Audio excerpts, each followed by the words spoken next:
रूस की सेना पर यूक्रेन का बहुत बड़ा हमला हो गया है। यूक्रेनी सेना के हमले में रूस के टैंक्स तबाह हो गए हैं। ये बड़ी खबर। यूक्रेन ने रूस के बक मिसाइल सिस्टम को भी उड़ा दिया है। तो यूक्रेन देखिए आज युद्ध का 35वां दिन है और किस तरह से रिटेलिएट कर रहा है। अभी भी मैदान जंग में किस तरह से डटी हुई है यूक्रेनियन आर्मी, इसका एक और सबूत हमारे सामने है। रूस की सेना पर यूक्रेन का बहुत बड़ा हमला। यूक्रेनी सेना के हमले में रूस के कई टैंक्स हो गए हैं तबाह। तो ये बड़ी जानकारी सामने आ रही है और बक मिसाइल सिस्टम को भी उड़ा दिया गया है। ये रूस की सेना पर हमले के तौर पर एक बड़ी कामयाबी यूक्रेनी सेना को हासिल हुई है। तस्वीरें ये रही आपके सामने। बक मिसाइल सिस्टम को उड़ा दिया गया है और कमर तोड़ने की कोशिश की गई है। अभी भी आज आप देखिए कि किस तरह से 35वें दिन भी मैदाने जंग में यूक्रेन न सिर्फ डटा हुआ है बल्कि ताबड़तोड़ तरीके से रिटेलिएट भी कर रहा है। बहल साहब, इसके मायने क्या है, मतलब क्या है, और जेलेंस्की का रुख जो है उसे भी एनालाइज कीजिएगा, क्योंकि ऐसा लग रहा है कि बाइडेन के पोलैंड दौरे के बाद जेलेंस्की का रुख एक बार फिर बदला है।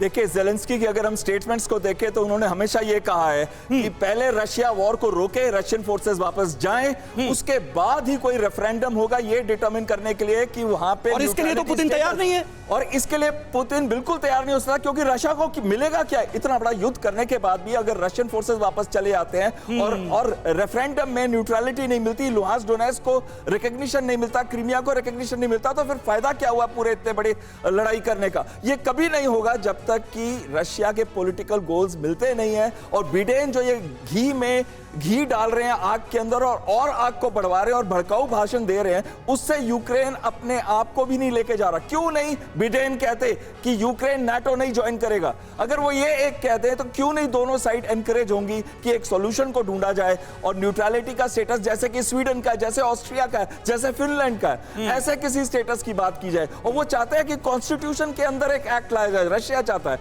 लेकिन वो कह रहे हैं कि हम रेफरेंडम करेंगे। ठीक है। तो ये कहीं भी दो मेल नहीं खा रहे। लेकिन इसमें एक चीज और मैं कहना चाहूंगा, जल्दी से सर। एक चीज जो बहुत अच्छी की जेलेंस्की ने वो है कि नेशनलिज्म की फीलिंग बना दी है हर जो नागरिक जज्बे की जेलेंस्की के जज्बे और हौसले की तो तारीफ करनी होगी कि इस तरह से वो 35 दिनों से डटे हुए हैं। वहीं डोनेट्स्क की तबाही का एक ड्रोन वीडियो हमारे पास आया है और ये वीडियो हम आपको दिखाना चाहते हैं। डोनेट्स्क की रिहायशी बिल्डिंग पूरी तरह से बर्बाद कर दी गई है। सबसे ऊपरी मंजिल पर दरअसल मिसाइल से हमला हुआ है।